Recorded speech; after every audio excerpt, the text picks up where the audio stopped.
You're listening to Lineage of Corruption, written by robinpatchen, narrated by Brian and Matilda. Copyright 2022 by robinpatchen. Audio copyright 2024 by robinpatchen. Chapter 1. Josie Smith contemplated felony assault. Would any jury convict her? And not for the first time on this doomed adventure. She glared at the back of the head in front of her. Bentley Kent's hair was prematurely graying, and unlike when they were together years before, he no longer bothered to hide it. Maybe he thought it made him look more distinguished, gave him a bit of gravitas. He wouldn't be wrong about that. But all the dignity in the world wouldn't help them out here. It can't be much farther. He tossed her a smile over his shoulder, but she wasn't buying it. He was all decked out in hiking gear, from the rugged flannel shirt, still creased from its packaging, to the brand spanking new boots. He wasn't an outdoorsman, but she hadn't thought twice about joining him today. Trails snaked all over this side of the mountain. It should have been fine. She hadn't figured on their leaving the trail, though. He'd claimed he wanted to show her something. Considering it was nearly dusk, she assumed he'd found a remote spot on Mount Coventry to watch the sunset, but if they didn't reach it soon, they'd miss the show. Either way, they'd have to get back to the trail in the dark. She stepped over a fallen branch and slipped on the wet leaves on the far side, barely keeping herself from falling. "Bentley, I think we should return." No, it's just ahead. The directions are very clear." "Directions?" She froze. "You mean you haven't been here before?" "Not technically." He looked back at her, eyebrows lifted. "It's getting dark." People went missing in the White Mountains all the time, sometimes for days. It was June, and though it had climbed into the high 70s, as soon as the sun set, the temperature would drop. "We don't want to get lost." Rather than give Bentley the chance to argue, Josie started hiking back to the trail. With any luck, they'd reach it while it was still light enough to see. She reached the fallen branch and stepped over it, but her foot landed in a hole and twisted. Pain stabbed her ankle and shot up her leg.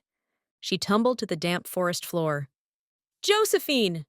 Bentley stumbled over the uneven ground and crouched beside her. "Are you all right?" "It's Josie." She pushed the words past clenched teeth. That he refused to use her adopted nickname in her adopted hometown was the least of her problems at that moment. Bentley helped her to a sitting position. "What hurts?" She rotated her foot until another sharp jab stopped her. "It's my ankle." He reached for it, but she flinched. "Don't touch it." But, just like he used to, he ignored her words, eased her jeans up and her sock down. "It's swelling. We need to get you to a doctor." Bentley helped her up, but even the slightest pressure on that foot was unbearable. She slumped back to the ground. "You're going to have to go for help." "I can get you out of here. I'll carry you." Bentley was a lot of things. Handsome, clever. She knew he worked out, but there was no way he could carry her over the uneven ground to the trail, and then all the way down the mountain. And he knew it, despite the bold words. "Call for help," she said. "They have people trained for this." He looked around as if there might be another option before pulling his phone from his pocket. "There's actually service up here." His incredulity irritated her. This was New Hampshire, not Siberia. He made the call and then slid his phone back into his jeans pocket. "I'm going back to the path to wait for them so I can show them the way." "Great." She'd just sit on the damp ground, alone in the woods, and try not to freeze to death. Or be eaten by a bear. She and Bentley had gone on a lot of dates in the past. This was shaping up to be the worst, and that was saying something. At least an hour passed, an hour of shivering and praying for rescue while the sun disappeared beyond the trees, before she heard his shout. "Josephine?"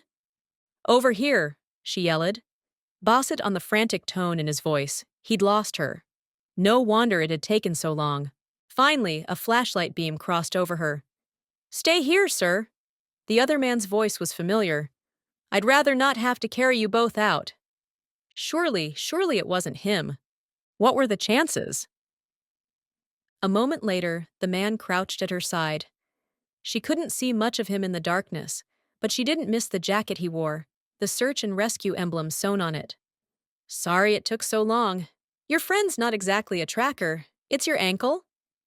Maybe he wouldn't recognize her voice. It was dark after all. Uh-huh. I don't think it's broken. He leaned back and studied her. Josie? Yeah, hi. It's Thomas, he said. You probably can't see my face. She couldn't, but she could picture it. Deep-set brown eyes, dark hair, strong jaw covered by a beard that was just the other side of I didn't have time to shave. She had a lot of good-looking customers. This one was drop-dead gorgeous, if someone were attracted to his type, which she wasn't. He was in full-on rescue mode. He poked at the injury, eliciting a gasp. Sorry, you may be right, but sprains can be just as painful as breaks, sometimes worse. Here, take this. He held out the flashlight. You're going to have to light the way, okay? She took it. I can do that. Good. Wrap your arms around my neck so I can lift you. You're not going to carry me? Do you have a better idea? Is that really how you handle this sort of thing? I'd imagined some sort of contraption to get her down the mountain. But they were deep in the woods, far from the trail. Unless he could levitate her, she didn't see another way. Truth be told, he said, we'd normally come in pairs and put you on a stretcher, but a toddler wandered away from his campsite on the lake, and most of the team has gone to find him. I was on my way there when the call came in. I figured I could handle this myself. So I'm keeping you from finding a lost kid? You're no less important. Besides, I was halfway up when I heard they found him. Thank goodness for that. You ready? When he leaned close, she had no choice but to wrap her arms around his neck. He lifted her as if she weighed no more than a child and settled her against his chest. Oh boy. It was strong and broad, and she resisted the urge to nestle into his warmth, so comforting after the cold bracken. His intoxicating scent had her inhaling, pine and sandalwood and man. Light the way, Rudolph. Despite the aching ankle and the embarrassing situation, or maybe because of those things, she chuckled as she aimed the flashlight ahead. Bentley crashed through the brush toward them, using his cell phone flashlight to illuminate the way. Josephine, are you all right? Just glad you guys are here. Thomas said nothing as he picked his way carefully on the uneven ground. When they were back to the trail, he asked, What were you two doing so far from the path? Bentley answered, A guy told me about a lookout where we could watch the sunset. Josie felt more than heard a low growl in her rescuer's chest. The path leads right to it. Everybody coming up here in the evening is looking to see the sunset. The guy at that restaurant said to turn off at the big boulders. There are no boulders near here. They'd re-entered the path higher up than where they'd left it, so a few minutes later, Bentley, stubborn as always, more so when he was wrong, pointed as they passed. The boulders are right there. Josie moved the flashlight to cross over rocks about the size of a coffee maker. Thomas laughed. If those are boulders, a house cat might be confused as a full-grown tiger. It's a relative term, Bentley snapped. Thomas mumbled. Not that relative. Louder, he said. I recommend that, in the future, you don't stray from paths unless you're with a trained guide. Josie agreed heartily, but she didn't say so. Bentley ignored him. They walked a long time in silence. The path was empty now, the smart hikers having left long before. She had no idea how far they were from the bottom when Thomas spoke again. Sir, why don't you hurry ahead and get your car? Park it near the trailhead. Bentley turned to her. Will you be all right without me for a few minutes? The thought of finally getting off this mountain and into a warm, cozy car appealed more than she should say. Go ahead. After a wary look at Thomas, Bentley jogged down the path, his light bouncing ahead of him. Thomas sighed. If he trips and falls, I'll come back for him. He'll be fine, she hoped. Just out of curiosity, Thomas said when Bentley was out of sight. How many times do you think I've asked you out? She'd been hoping his professional veneer would hold. A couple? A couple, a lot more than that. Maybe you should have taken the hint and given up. Oh, I quit believing you'd ever say yes, and started using the conversations to build up my immunity to rejection. Glad I could be of service. I'm curious, though. What is it about Bentley? His emphasis on the name came with attitude. That earned him a yes? Rather than delve into her psyche to come up with a legitimate answer, or at least an answer that would satisfy Thomas, she simply shrugged.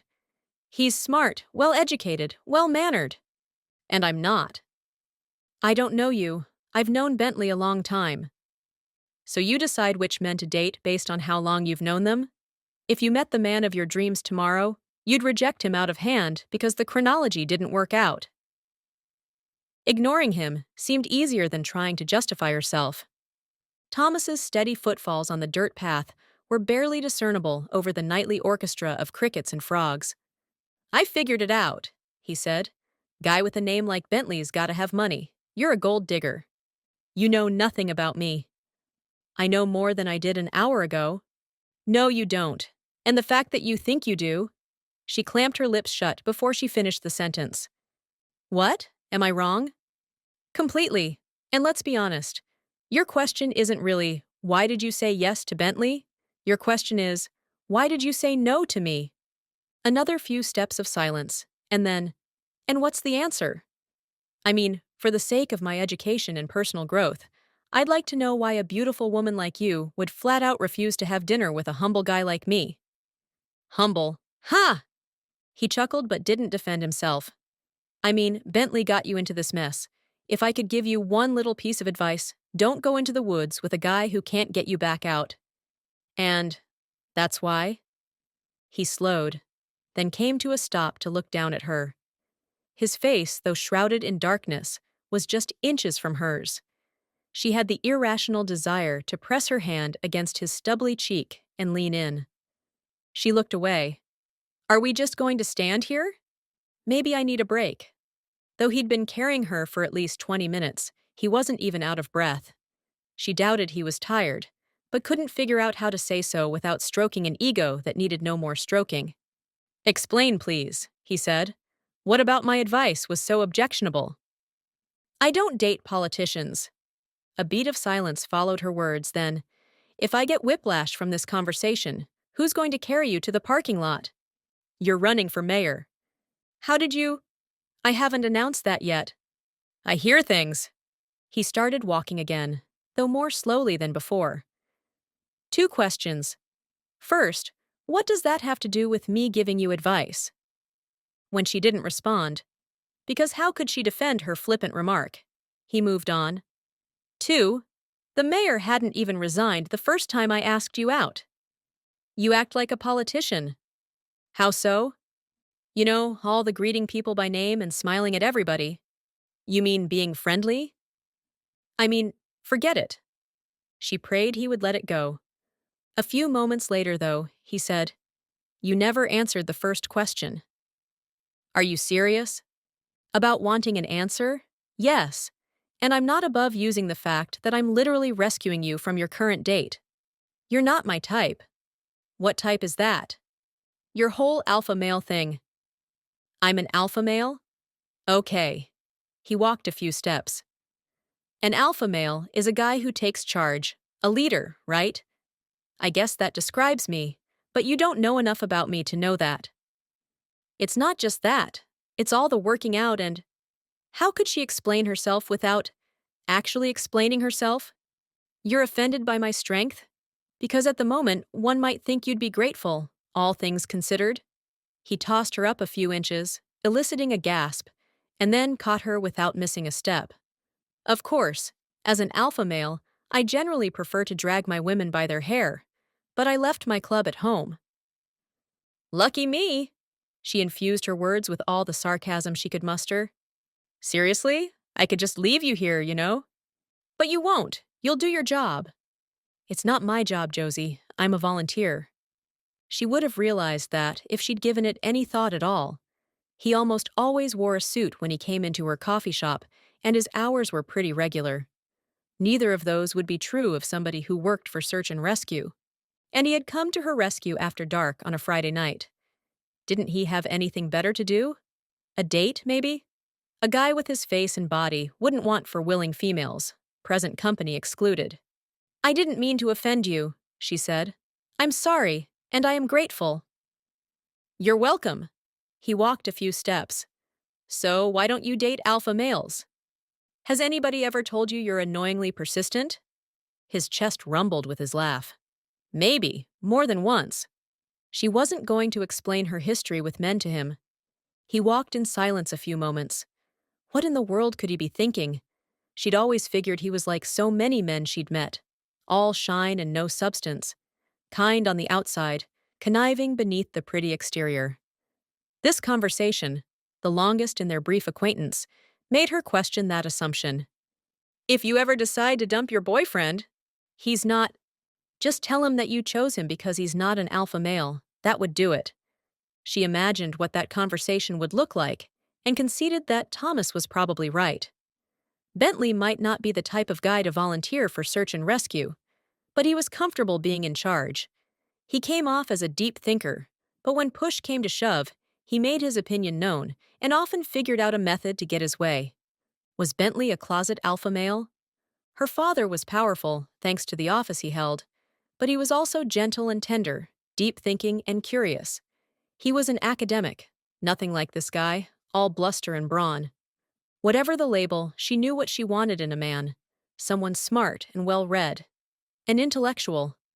What she wanted was absolutely not what Thomas had to offer, no matter how safe she felt pressed against his chest. Chapter 2. Thomas Windham berated himself for his stupidity. He should have carried Josie down on his back. It wasn't that he hadn't considered it either. It was that, no need to name it, though he could, stupid, ridiculous, and label himself glutton for punishment.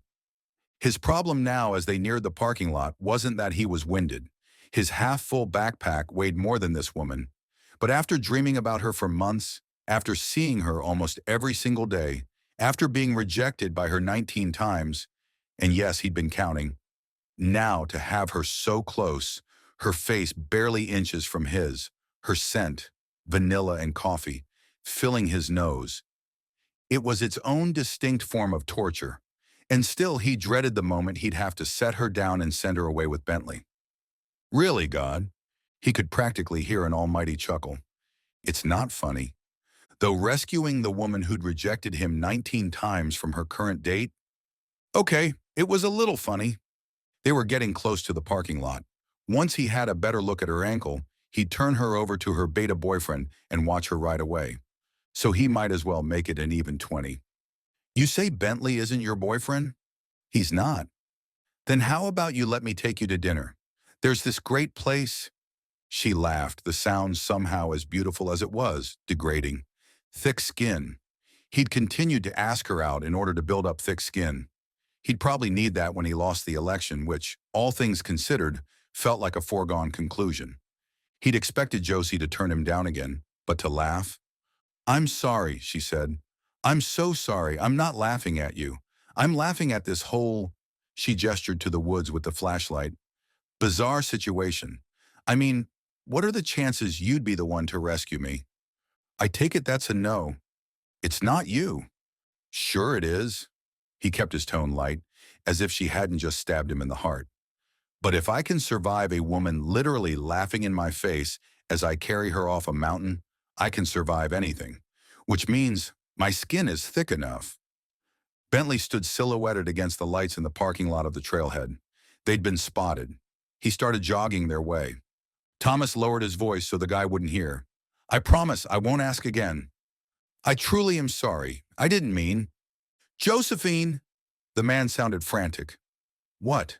Had he thought Thomas might steal her away? Hurry, hurry! Thomas said, What happened? Josie called.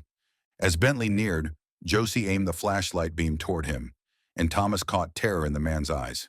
He asked, What's going on? She needs to get in the car now. Bentley's gaze scanned the surroundings as if threats loomed all around. Thomas started jogging, and Bentley kept pace at his side. What happened? Josie asked again. There's been an attempt, Josie gasped. Oh my gosh, is he? Reports are spotty, but they say he wasn't hit. We got to get you somewhere safe. What were they talking about? Something was very wrong. There was still the matter of her ankle, though. She needs x-rays. Bentley's eyes widened, but he didn't slow. Okay, we can... It's just a sprain, Josie said. If it's not better tomorrow, I'll go to the emergency room. Thomas said, we just need... If you think it's okay, Bentley directed the words to Josie. We'd be wise to wait until we know what happened. They ate up the remaining 20 yards or so in seconds, and Thomas set her in the front seat of the BMW idling at the trailhead. I'll meet you at your place. Bentley was halfway to the driver's door when he stopped. You know where she lives? Thomas looked over the top of the car. Above the coffee shop. The man's eyes narrowed. And you know that how? Is it a secret? Josie called. Just get in the car, Bentley. We need to go. Bentley glared at Thomas. We don't need your help. You have crutches in your trunk, do you? An ace bandage. Medical training? Get in the car, Josie yelled. Fine, the man said. Bring those over. As if Thomas wouldn't have without the guy's permission. Not only did Josie need them, but Thomas was going to figure out what had these two so spooked. Bentley slid into his driver's seat. Close your door and lock it. He was talking to Josie, ignoring Thomas. Josie looked terrified, and Thomas had the urge to grab her hand and squeeze it, to infuse her with strength. But she had Bentley for that. See you in a few, Thomas said. Be safe. He closed the door and the lock clicked. The BMW tore through the nearly empty parking lot and turned toward town. 30 minutes later, with crutches in his hand and his medical pack over his shoulder, Thomas climbed the exterior staircase to the apartment above the coffee shop, mentally kicking himself. He should have followed them here, carried her inside, and then gone home for the crutches. How had she gotten up the stairs? He pictured her walking, putting weight on her ankle. Stupid. He reached the door and knocked. A moment later, it swung open. Bentley said, Do they have any leads? But Bentley had earbuds in his ears. He stuck his head out the door, looked around, and then backed up. Thomas stepped into a living room a little smaller than the one in his condo, which was to say, tiny. It held a sofa, a club chair, a narrow coffee table, and a TV mounted on the wall. Behind the sofa was a table surrounded by 4 chairs. The door beyond that led to the kitchen. Small as the apartment was, it was cozy and decorated well with a few houseplants, a mirror leaning by the door, and pictures on the wall. It wasn't just a place to live. Josie had made this a home. He'd wondered over the previous few months if her stay in Coventry was temporary, if that was the reason for her continually rejecting him. Apparently not. Josie was on the couch, swollen ankle propped on pillows, gaze riveted to a news program on the TV. She had a phone pressed to her ear. Carlisle, I just need to talk to him for one. Yes, I understand that, but... She sighed and tipped her head back, catching sight of Thomas. He propped the crutches against the wall and set his bag beside it, then slid the coffee table out of the way and crouched beside her foot. Since both she and Bentley were on the phone, he set to work examining her ankle. It wasn't misshapen, a good sign. She'd complained of pain, not numbness, another indication it wasn't broken. But Bentley had said she couldn't put weight on it, which might indicate a fracture. 2 minutes, Josie said. I just need to know he's all right. She waited, and Thomas did too, turning his attention to the muted television. He read the closed captioning. Attempt on Senator Davis Harrington's life. At this point, the suspect is at large. The D.C. police chief. Put my mother on the phone then. Her eyes widened. Examine for what? Thomas's heart hammered. Whatever was happening, it was bad. Very bad. A moment later, she blew out a relieved breath and collapsed against the cushions. Thomas forced his gaze away from her face. Whatever she was dealing with was more pressing than her ankle. If he could alleviate her pain and get her ambulatory until she could get an x-ray done, he would. I'll wait. She caught his eyes and added, It's not like I'm going anywhere. She was trying to put on a brave face, but he didn't miss the tears dripping down her cheeks. Whatever was going on, it scared her. Badly. As long as she was on hold. You need to tell me where it hurts, okay? She nodded, and he pressed his fingers against the smooth skin over her lateral bones. She barely reacted, but when he shifted to the soft skin beside them, she flinched. Right there. That's the spot. He pressed more here and there, but nothing elicited the reaction the ligament had. He sat back on his heels. I'm pretty sure it's a sprain, but you should still get it x-rayed. It's not worth risking serious long-term damage. Can it wait? Tomorrow at the latest. She started to say something else, then closed her eyes and spoke into the phone. Thank God you're all right. And his mom... Tears spilled down Josie's cheeks, and she lowered her chin to her chest and wrapped her free hand around her stomach. Is he going to be all right? She listened, then, God was looking out for all of you. Thomas turned away to give her a modicum of privacy. He watched the scene on the television. Somebody had fired at the senator. His bodyguard had pushed him down and taken the bullet, but the captions reported that the man was stable. Does Carlyle have a theory? A pause. A bodyguard?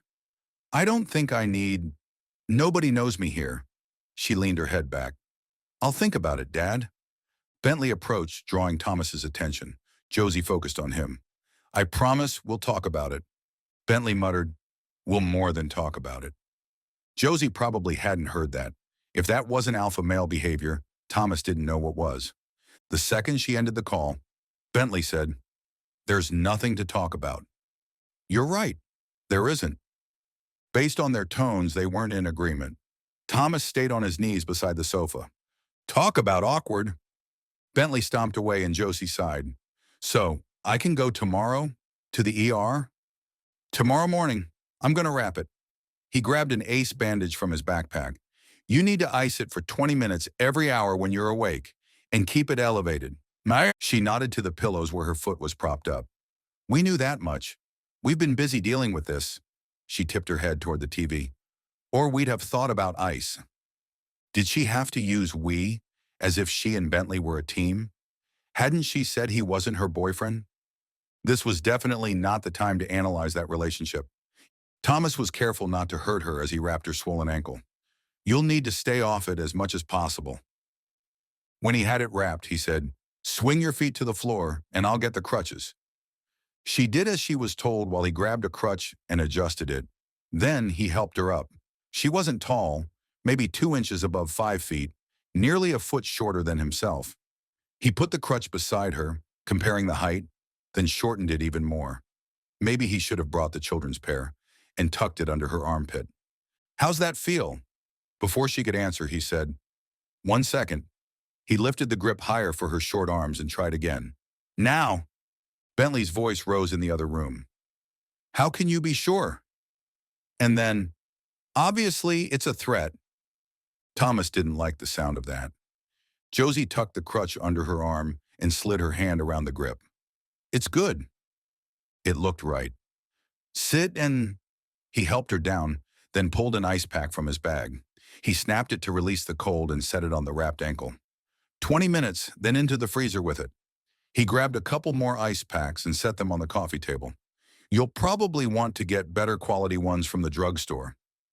Thank you for doing this, she said. I think we ventured pretty far outside your search and rescue duties. It's not a problem. He grabbed the second crutch and adjusted the height and grip. You're obviously prepared, though, she said. I buy them used and keep them in my pickup. Sometimes people return them to me. Sometimes, he shrugged. Unfortunately, I wasn't driving the pickup today, so I had to go home first. Why? Wasn't I driving it? I was out. No, why do you keep used crutches in your truck? He leveled his gaze and deadpanned. For such a time as this. She smiled. We're usually called because people get injured. I like to help. I didn't realize search and rescue volunteers had emergency medical training. The basics. In my case, I worked as a paramedic in college. Still did when they needed him. They didn't have enough trained paramedics in town. Her smile faded when she focused on the television again. Senator Harrington is... your father? He guessed. She nodded. Nobody knows that, though. It's important to me that it stays secret. I won't tell. He looked up to find her studying him through squinted eyes. Who's Carlyle? His chief of staff. And they think you need a bodyguard? She shrugged. Your boyfriend was worried. He's not my boyfriend. At the same time, the man's voice came from behind. Fiancé. Ex-fiancé, she snapped. Okay, then. And Thomas cleared his throat in the silence. They're worried that whoever did that might come after you? She glared over Thomas's head another moment, then nodded. Why do you think... "Looks like you're done here," Bentley said. "Thanks for your help." Thomas stood and found himself a lot closer to the irritating man than he'd ever wanted to be. Rather than back away, he stepped forward. Bentley stepped back. Stupid, but Thomas took the little victory.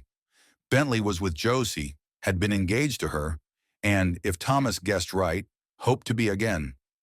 All Thomas had done was carry her off a mountain. And now, as Bentley had pointed out, his work was finished. "You ever walked on crutches, or do you need—" "I can teach her," Bentley said. She glared at her not-boyfriend before focusing on Thomas. "In high school, I injured my knee playing field hockey." "A veteran, then." Thomas moved the coffee table back into place, snatched his bag off the floor, and dug a business card from the outside pocket. He held it out to Josie. "Call me if you need anything." Josie took the card. "I appreciate—" "You give your card to everybody you carry off the mountain?" Bentley asked. "Just the beautiful ones. And those who don't have anybody reliable to depend on." But he didn't say that, just kept his gaze on Josie as if Bentley hadn't spoken. "I'm glad your father's all right. Be safe."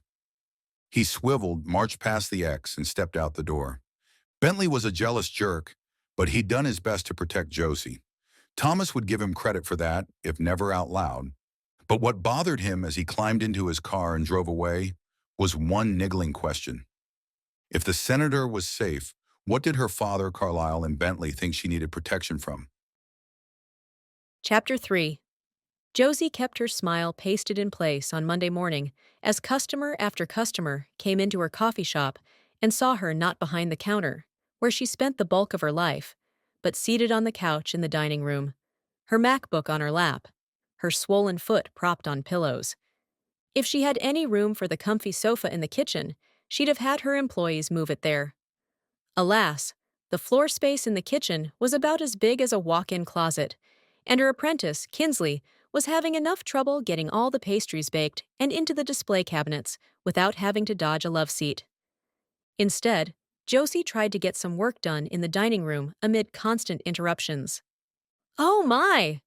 A 70-something woman, mocha latte with almond milk, spotted her. "What happened to you?" "Sprained my ankle on a hike," she said for the 7,000th time since they'd opened an hour earlier. "Oh dear. I'll pray you get well soon."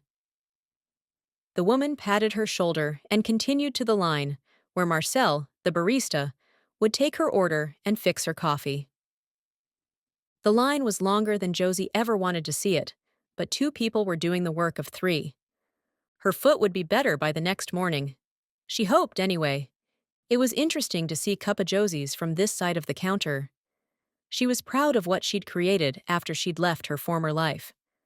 She'd tried to keep the original charm of the old downtown Victorian she'd purchased. The artwork on the walls had been crafted by local artists.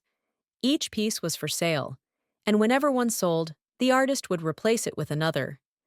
Josie's favorite item in the room was the clock in the shape of a teapot hanging behind the counter.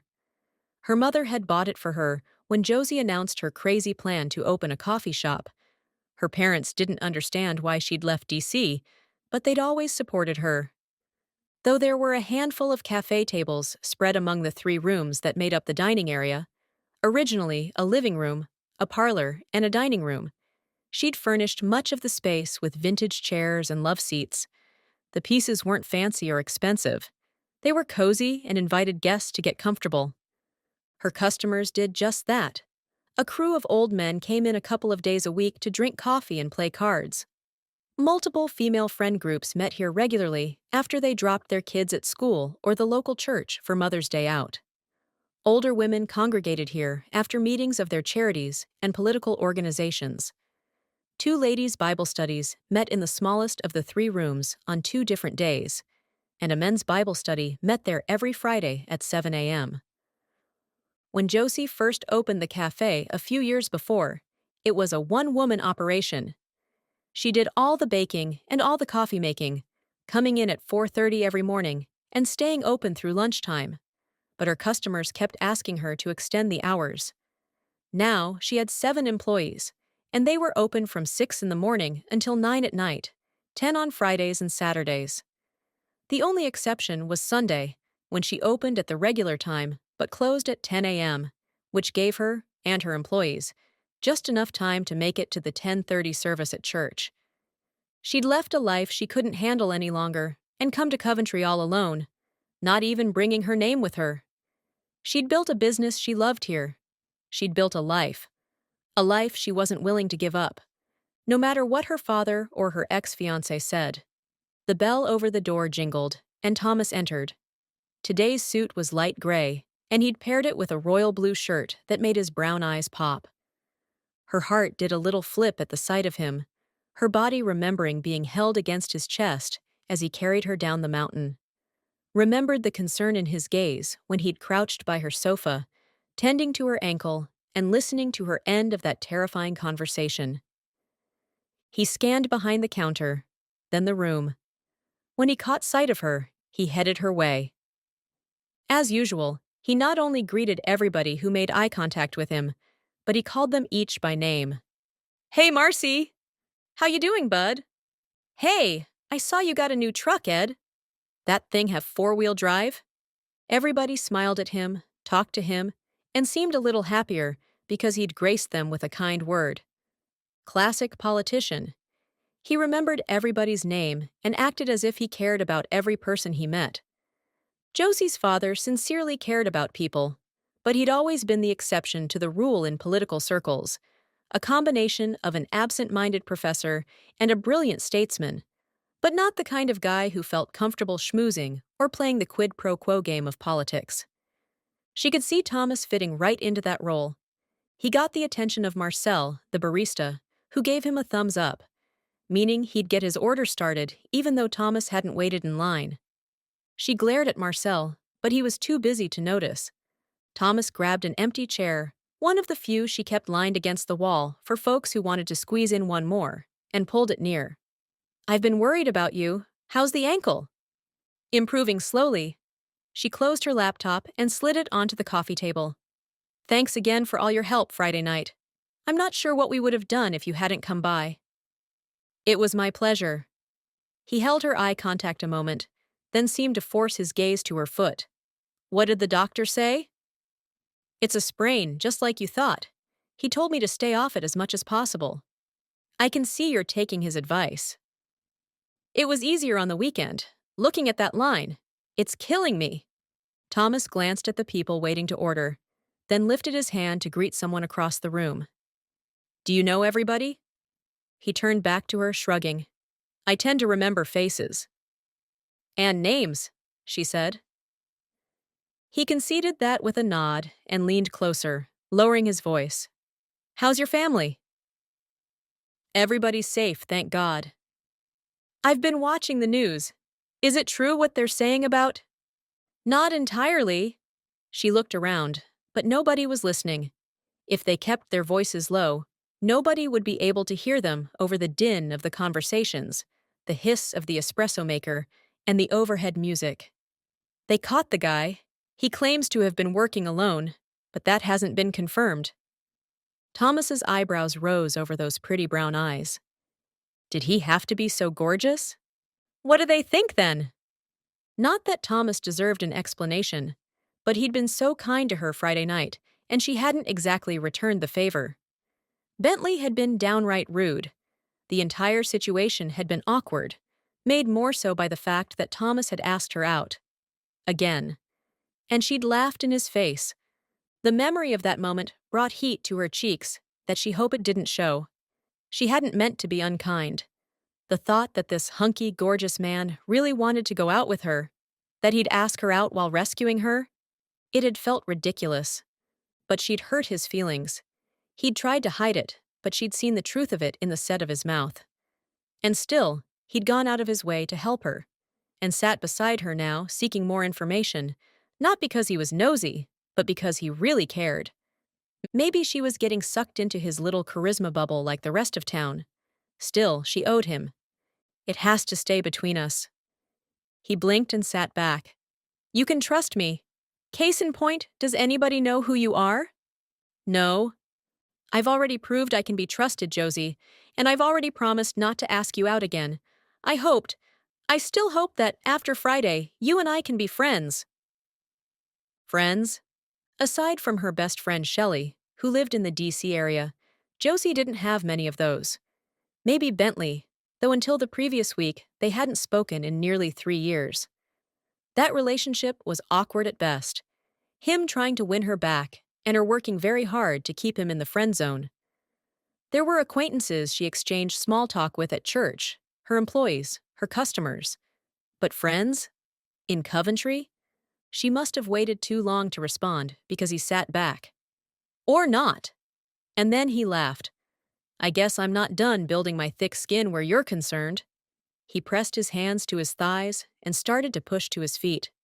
I'm sorry, she said quickly. Sit, sit. He did, eyeing her warily. I'd like to be your friend. He nodded. Okay. There's this bill they're trying to get passed. I know about the healthcare bill, and I know your father is refusing to vote for it, and without his vote, it won't pass. I know he's been under incredible pressure, and I know the authorities believe the shooter was someone who thinks your father stands in the way of all that's good and right in the world. You're well informed. I still get the newspaper, and every once in a while, I glance at something besides the funnies. She couldn't help the smile. Then you know my father's not about to back down. Throughout his career, he has never once voted for any bill that expands or funds abortion. He's made a lot of compromises, but he refuses to compromise on that. I admire his steadfastness. Lesser men would have buckled to the pressure. I can't imagine what it's costing him to go against the party.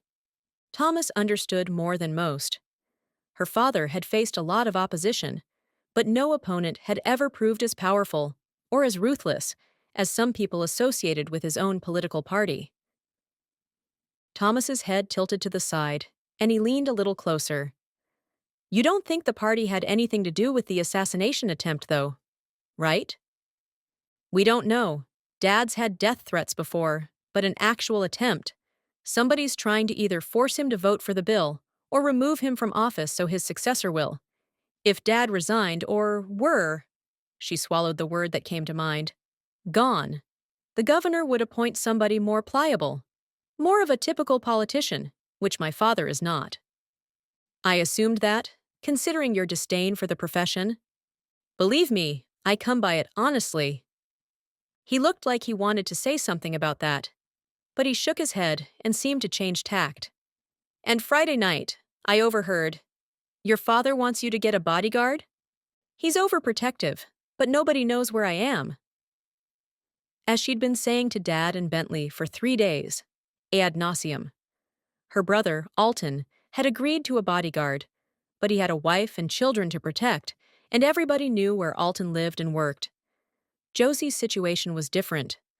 I left public life and legally changed my name. I've done my best to make myself impossible to find. Why? As soon as the word was out of his mouth, he shook his head. Sorry, not my business.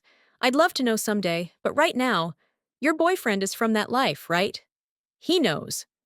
Bentley wasn't her boyfriend, but she saw no point in saying that again.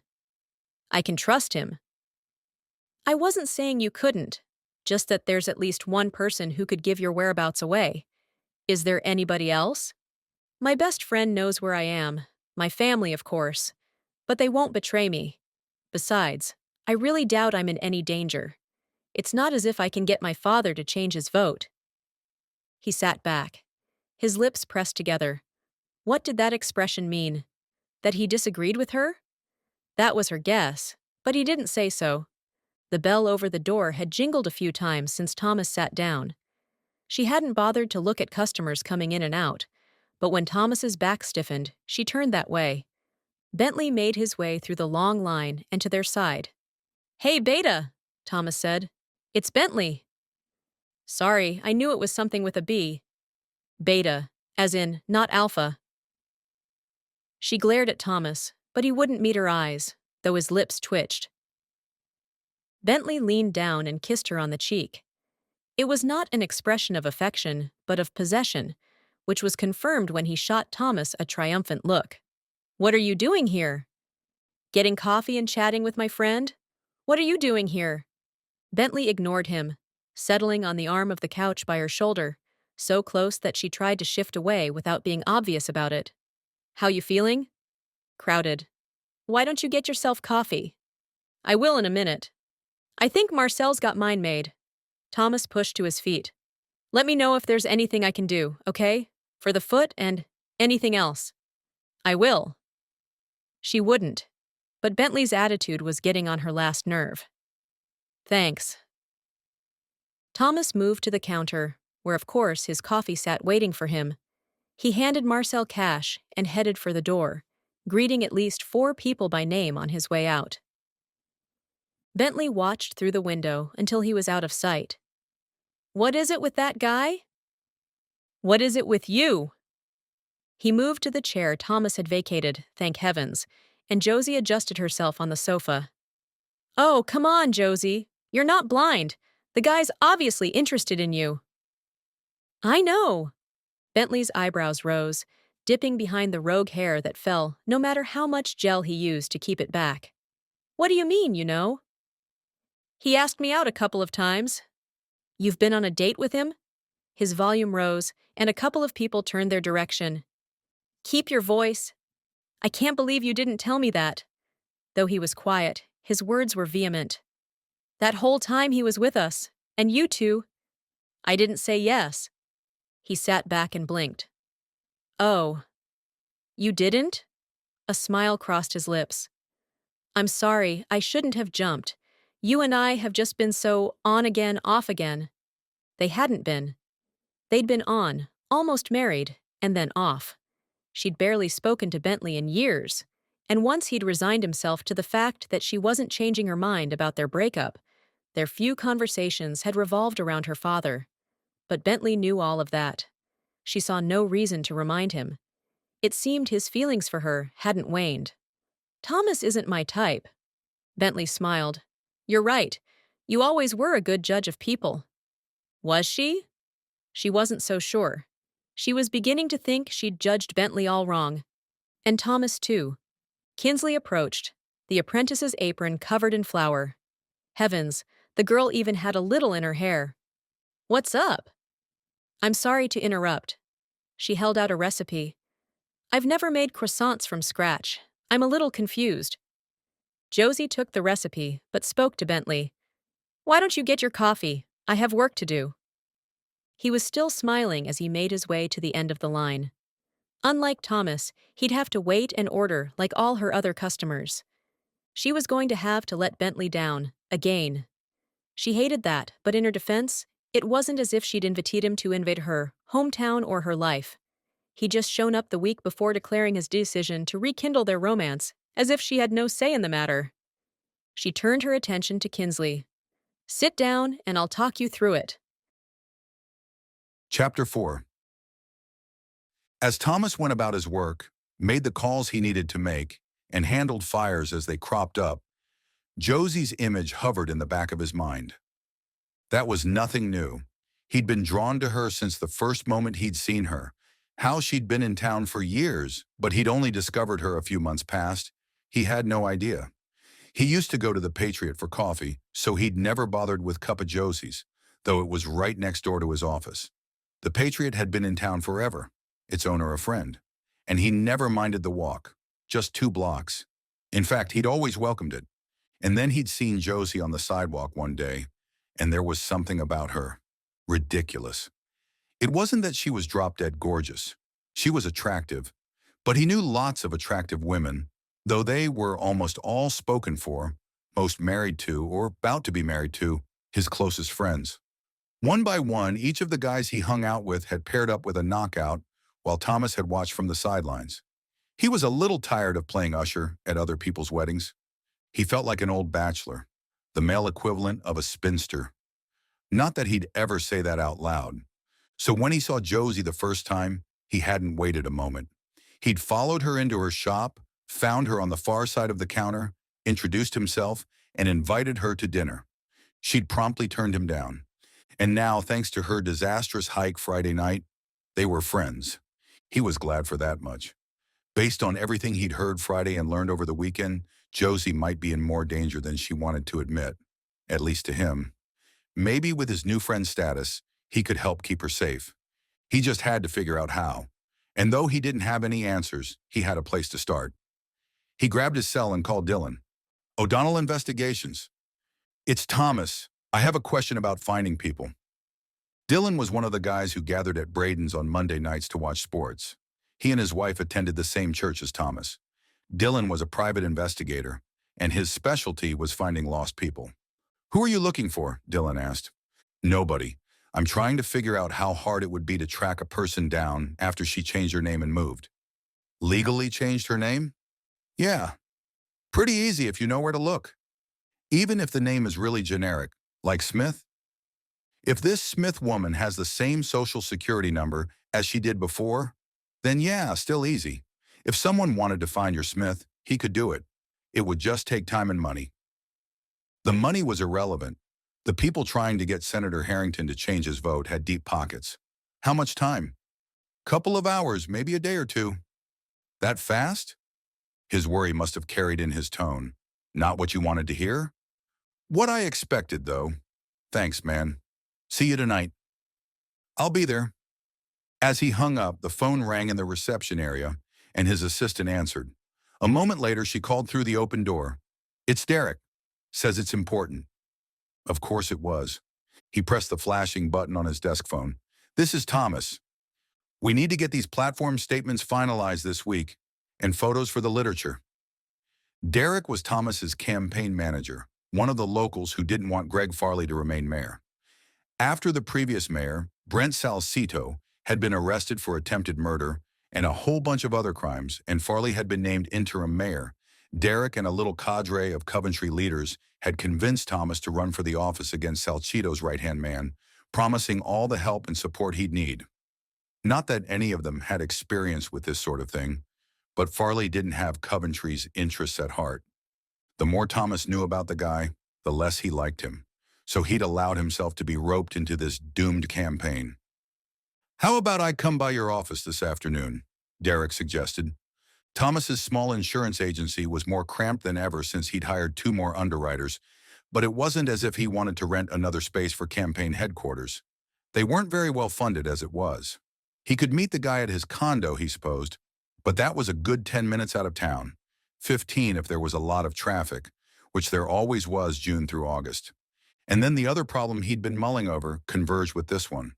Let's meet at Cup of Josie's, he said. 4 o'clock? He happened to know that the shop was pretty dead between 3:30 and 5:30, despite all the tourists in town. He and Derek could meet there, and he could work on his campaign and keep an eye on his new friend at the same time.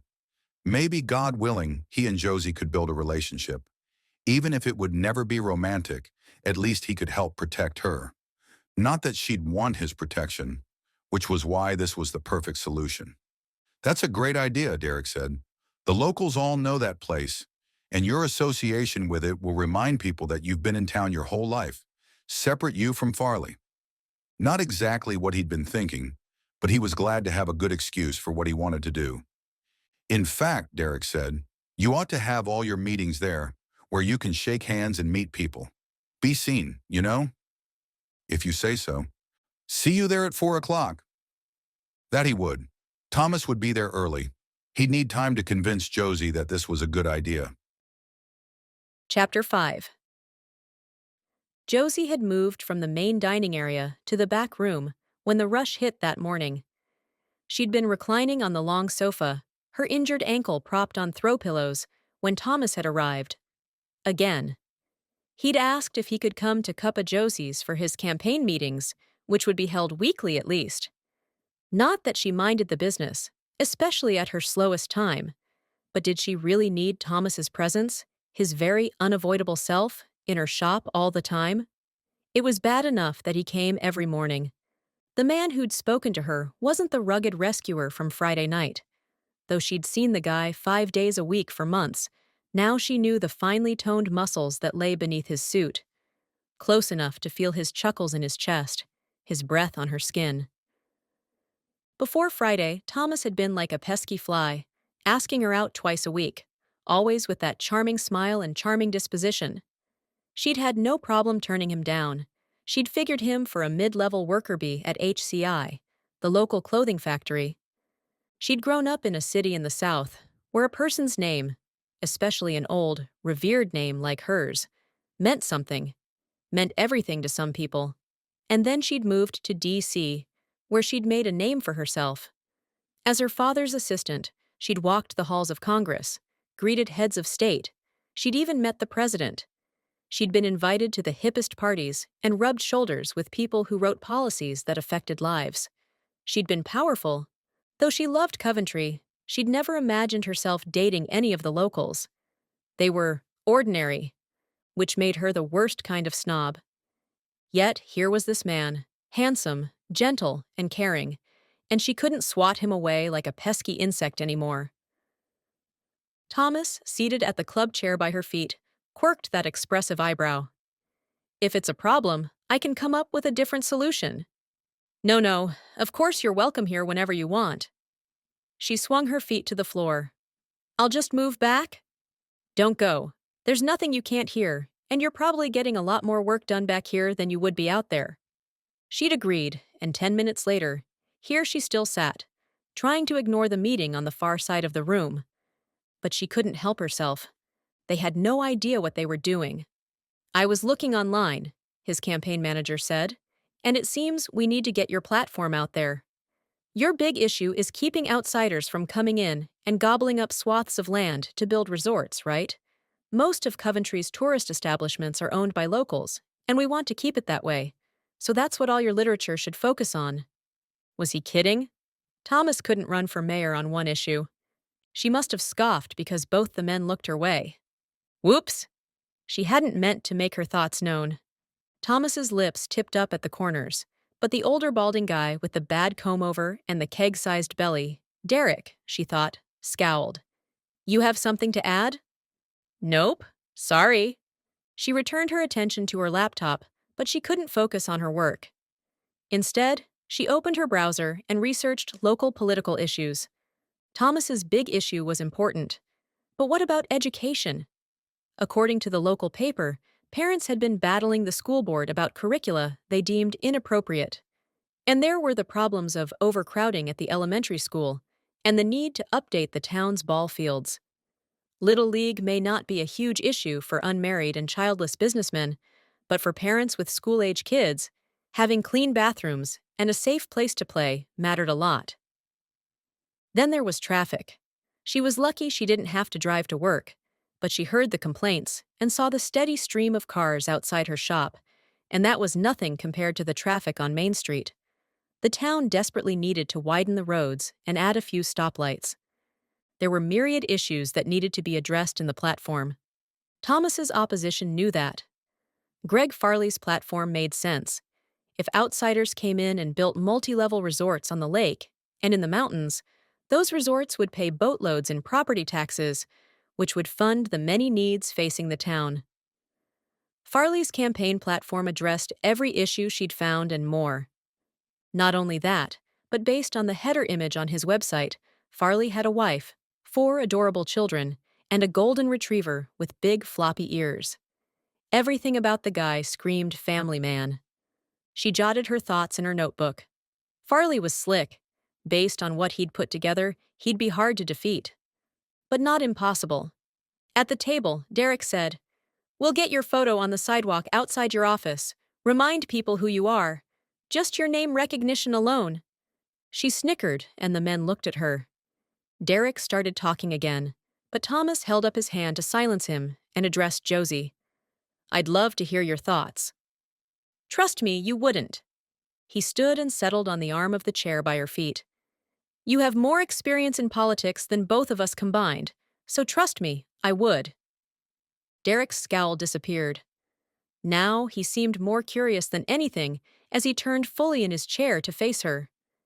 Before he could ask how that was, Thomas's eyes widened. He faced his friend. Josie worked in politics back in the day. If back in the day meant 3 years before, then that was true.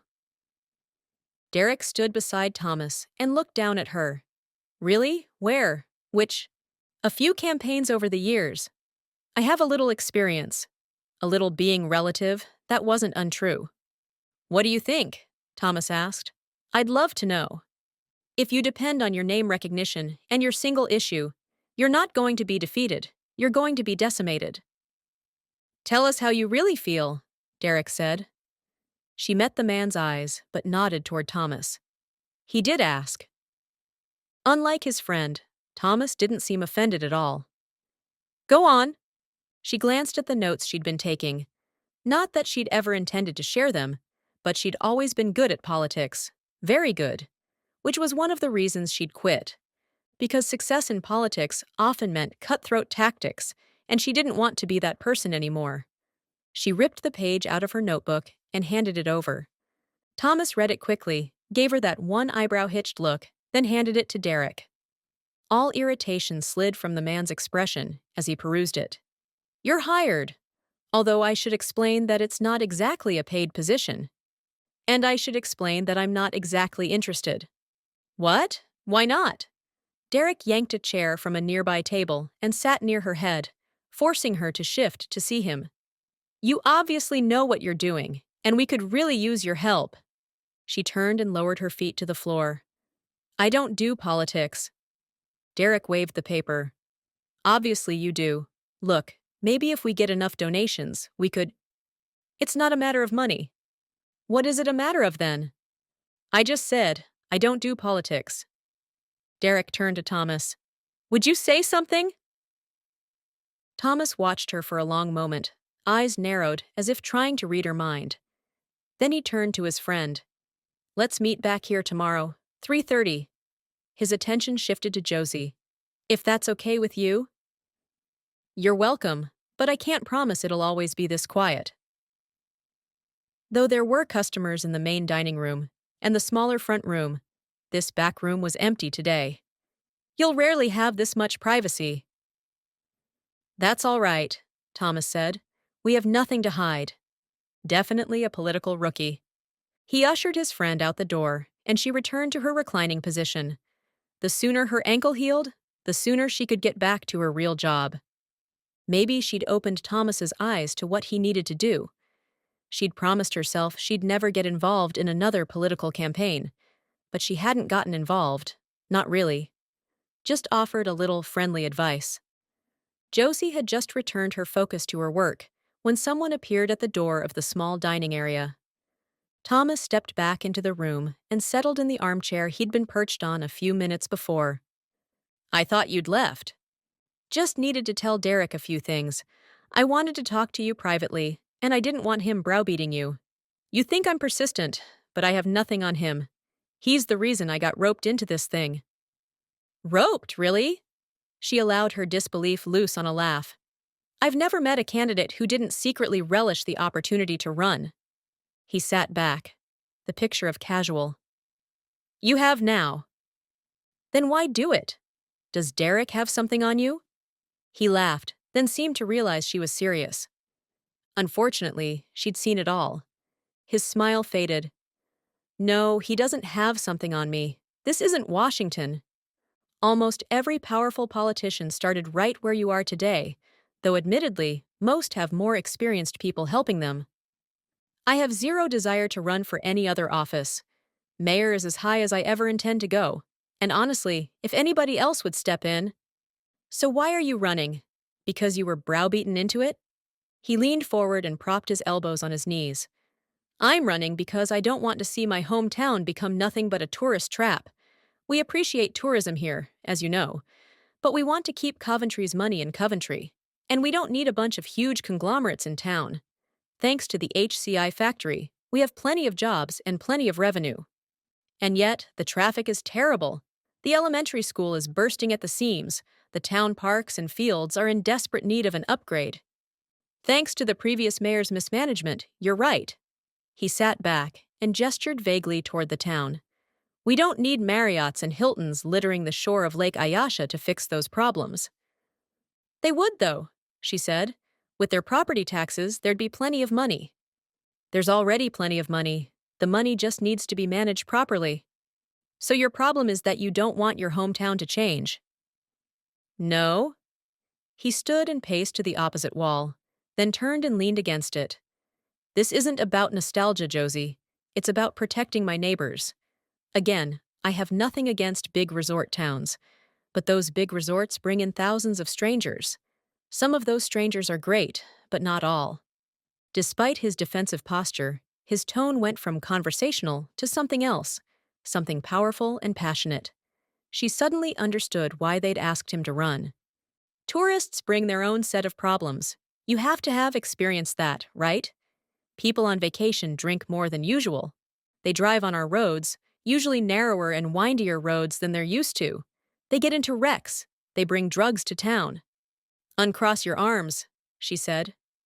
He squinted, fanning slight lines around his eyes. His lips opened slightly. He looked, despite the tiny wrinkles, like a confused little boy. He was adorable, but adorable wouldn't win elections. You need to work on that look. You can be confused, but you don't want to show it. His face blanked. No smile, no anything. She sighed and sat up straighter. One thing at a time. It's harder when you don't have a podium to know what to do with your hands. Gesture. Worst case scenario, leave them at your sides. But you should never, ever cross your arms. I don't care if you're about to freeze to death. Those arms stay uncrossed. A slow smile spread on his face as he did as he was told. Go on, she said. Tell me more. He chuckled. I've lost my train of thought. You're going to need to deal with interruptions, Thomas. Try to find the train. He took a deep breath.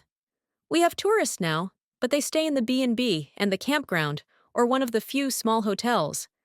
Right now, we're attracting families. Big resorts will attract different sorts. And again, there's nothing wrong with those sorts.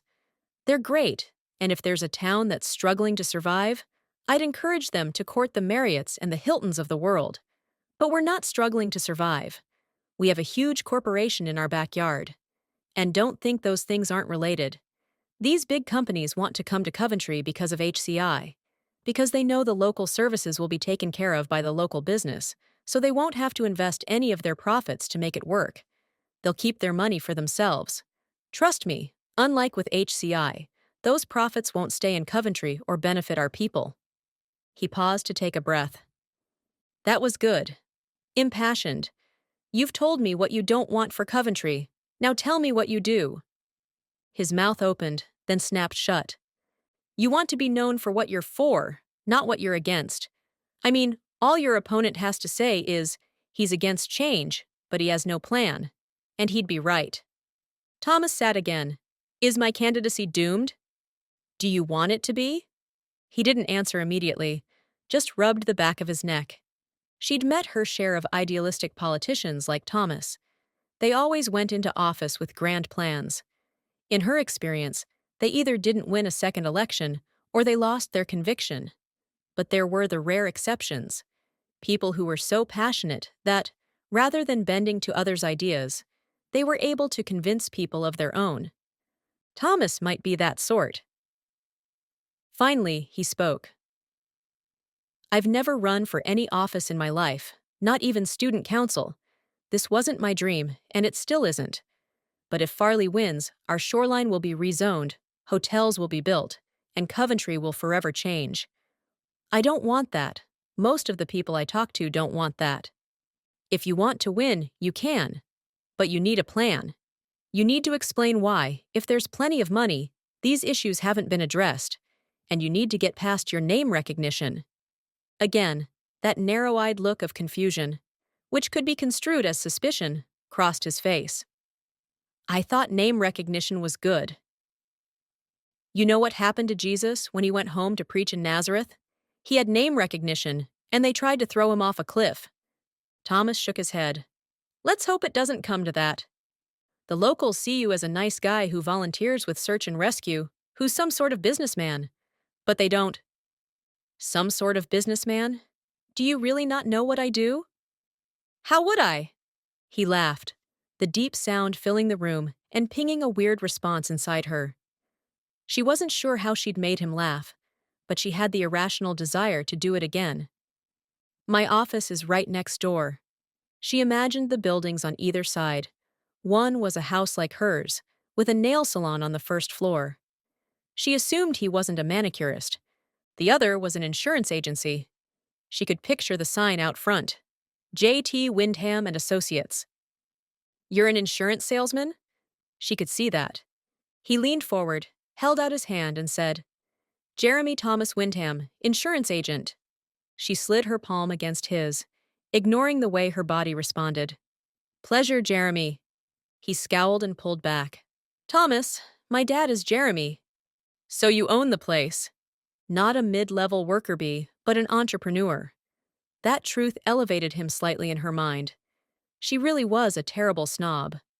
"Being a business owner gives you a level of authority," she said, "but it doesn't qualify you to be mayor. Some of your responsibilities will be similar, but most will be quite different. And people see you as the friendly fellow who knows their name. That's great, but until they also see you as somebody who can deliver on his promises, they're not going to trust you with their town." "What do I do?" "We'll get to that. I'll give you pointers, but I'm not agreeing to work on your campaign." "Okay." The man's face showed his every emotion. Based on the way he was fighting a smile, nodding solemnly, he obviously thought he'd hooked her, despite what she said. Josephine Harrington wouldn't have been able to resist, but Josie Smith could. She ignored that irritating expression. "The most important question is about HCI. If you polled their officers, what would they say? Are they for the resorts or against them?" "Against. I think anyway." "Were any of them among the people who asked you to run?" His lips slipped into a frown. "So, no." She liked the way every thought showed on his face. Lethal for someone running for office, but she liked it. Before he could speak, she said, "If they're against you, I don't see how you can win.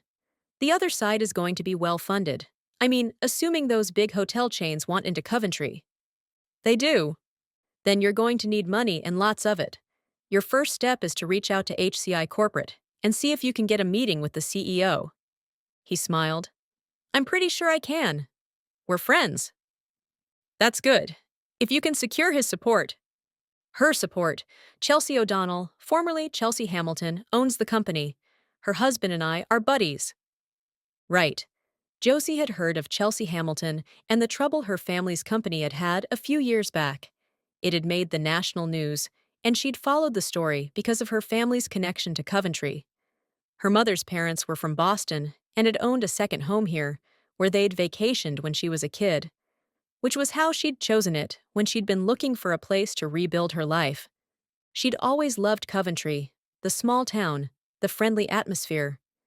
The idea of the charming little Lake Ayasha being surrounded by resorts didn't sit well. "That's perfect," she said. "Call her. If you can't get financial backing from HCI, you might still have a fighting chance. But if they're against you..." "I'm sunk before I even start swimming." "Unfortunately, yeah." "I'll do it." He shoved the old heavy coffee table away with his foot and slid his chair a little closer. "There's something else we need to talk about." "Look, I made a decision a long time ago not to get involved in politics again. I'll be happy to give you advice now and then, but that's as far as it's going to go." "Not about that. About your father." She leaned away from him, pressing her back against the sofa cushion. "That's not your concern."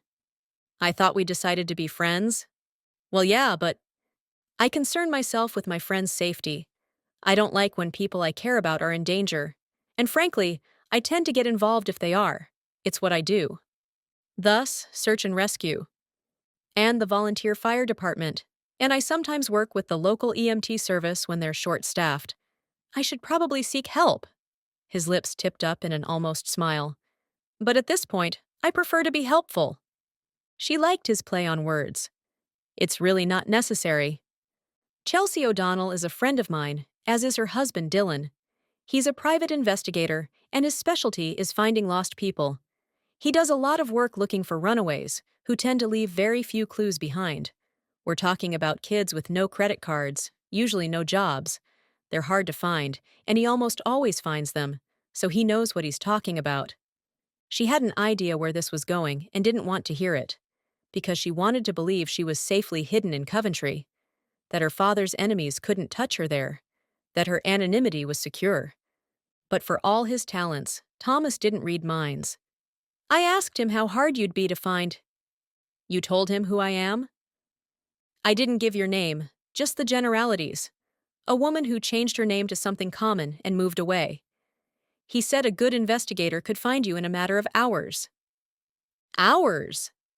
She swallowed the fear that rose to her throat. As much as you want to believe you're safe here, Josie, you're not. You should take your father up on his offer of a bodyguard. I'm not going to do that. Joe, I don't want anyone to know who I am. They wouldn't have to. You could have your father hire a woman. Tell everyone she's your sister or your cousin or something. Who goes with me everywhere? Who carries a gun? No, it'd be suspicious. I'm trying to fly under the radar here. And besides, they caught the guy who took that shot at my father. He wasn't working for anyone or connected to anything. Maybe, Thomas said. The authorities have checked him out. There's no conspiracy, no grand plan to take my father out if he doesn't do what he's told. And even if there were, Dad's the one in danger, not me. How can you be so sure? Because that's not how it works. They'll do everything in their power to get him to vote for that bill, but they won't attack his family. I've been in politics a long time, and I can tell you those kinds of things never happen. Your boyfriend seems to think, he's not my boyfriend. And there Thomas's face went again, showing pleasure at her pronouncement. Speaking of Beta Boy, does he have a chance? Thomas asked. He's obviously here because he wants to win you back. Josie considered the question. Bentley had shown up a week earlier with exactly that goal, to win her back and return her to Washington. But he'd claimed that if he couldn't get the second, he'd take the first. She wasn't buying it.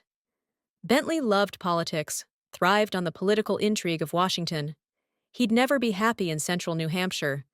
He wasn't lying to her, at least she didn't think so. He was lying to himself.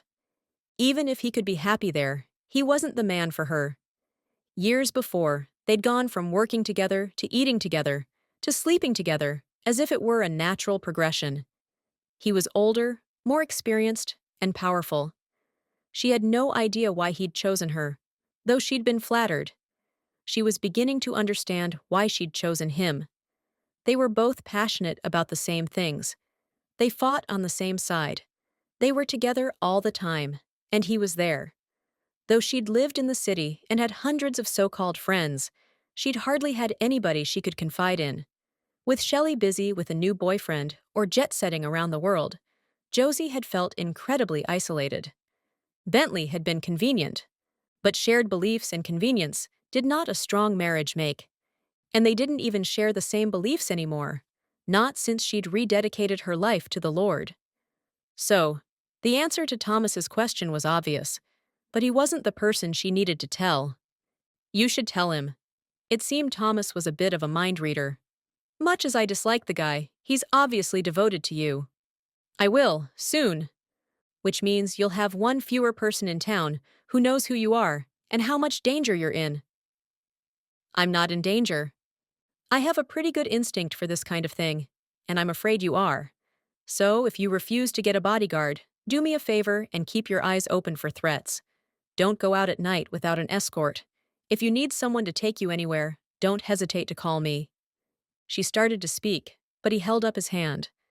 Not as a date, as a protector. Okay?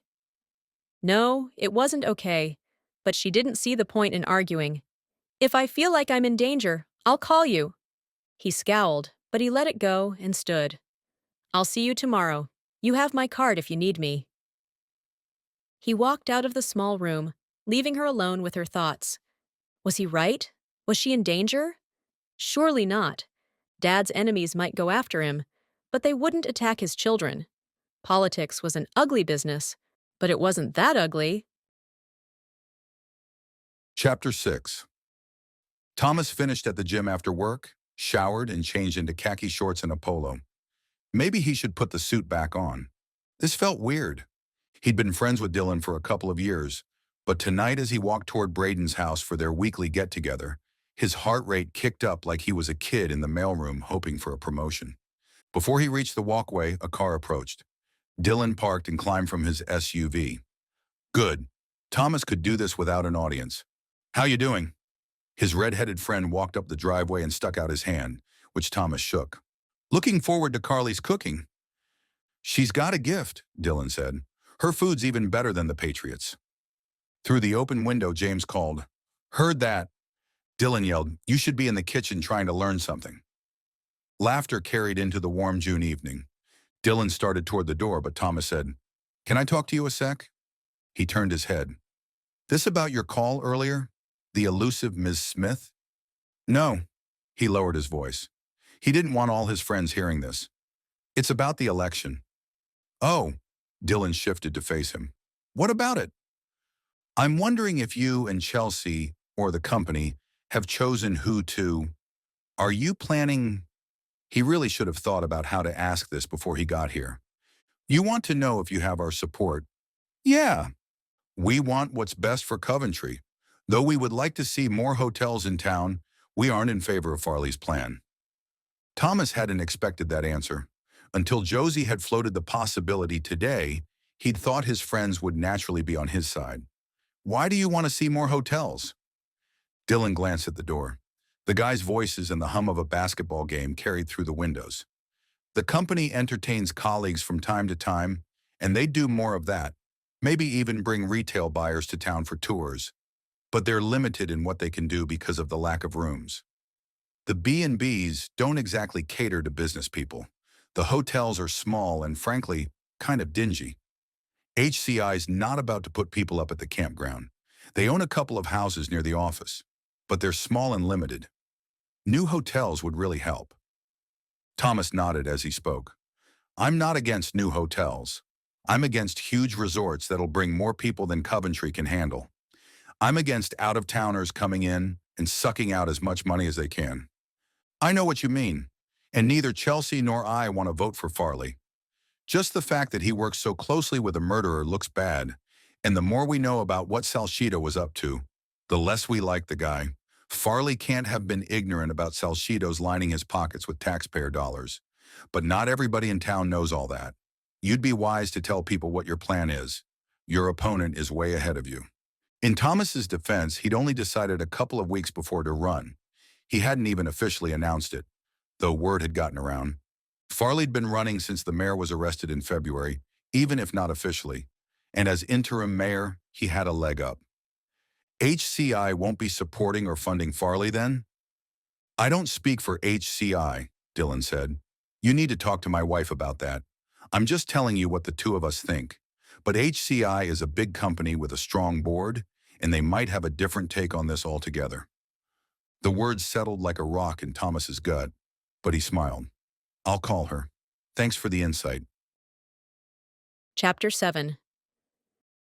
Josie sat in the passenger seat of Bentley's BMW, which idled at the curb, and glanced at her coffee shop. She wished she were in there, alone, instead of out here with Bentley. "I'm sorry, I just don't think... We had something great." "Did we? Because that's not how I remember it."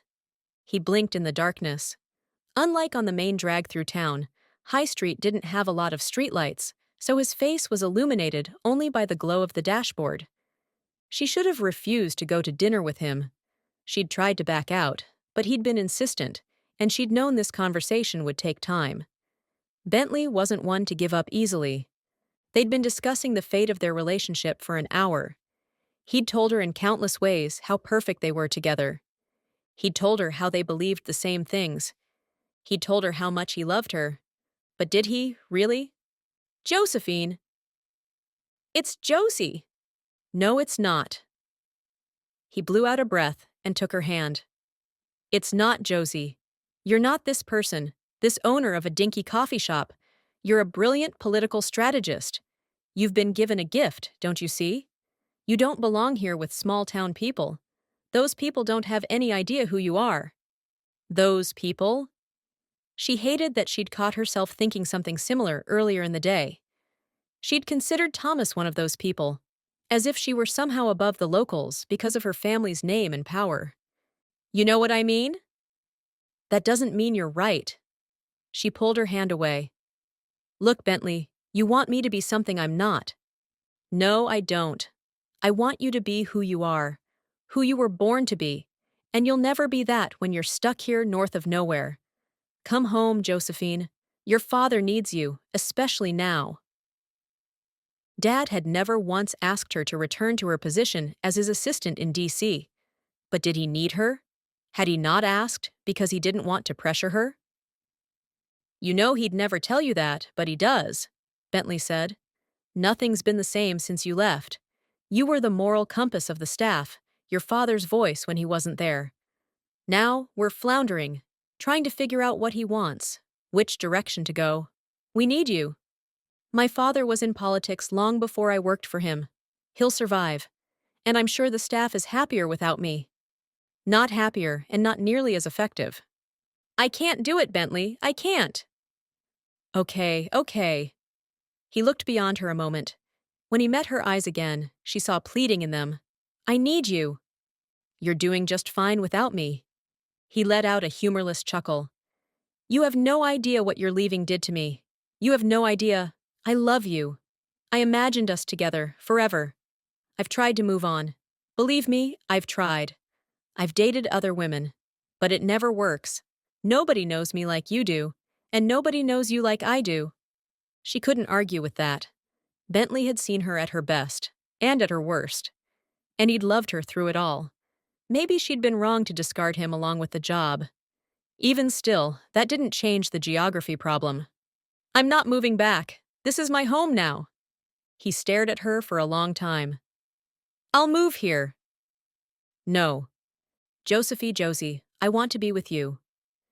You want to be with me in Washington, the way things were before. But I'm not the same person. I won't go back. I'll give it all up for you. I'll resign from your father's staff. He would resign? Give up everything he'd ever dreamed of? For her? Were his feelings really that deep? She'd loved him. But their relationship had been so intricately connected to their work on her father's campaign and in her father's office. When she decided to leave politics behind, it had only made sense to leave Bentley behind as well. Maybe that had been a mistake. There's still the issue of my beliefs. One of the biggest reasons she'd decided she couldn't make things work with him was his lack of faith. How could she marry a man who wasn't a Christian? I'll try, he said. I don't understand your whole, Jesus thing, but I'll go to church with you. I'll try to learn. Really? Don't you see?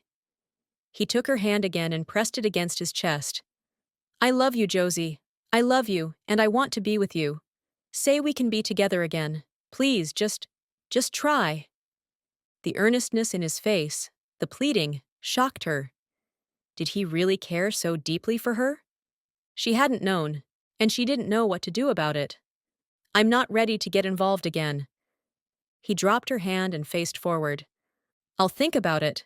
In the meantime, you should go home. His gaze snapped back to hers. You're kidding, right? You really think I'm going to leave you up here by yourself with all that's going on? My father needs you. Your father wants you to be safe, and he trusts me to make sure that happens. What? She must have misunderstood. What are you saying? He asked me to stay. He wants... I thought you came because you wanted us to get back together. I do, absolutely. I've wanted that for years.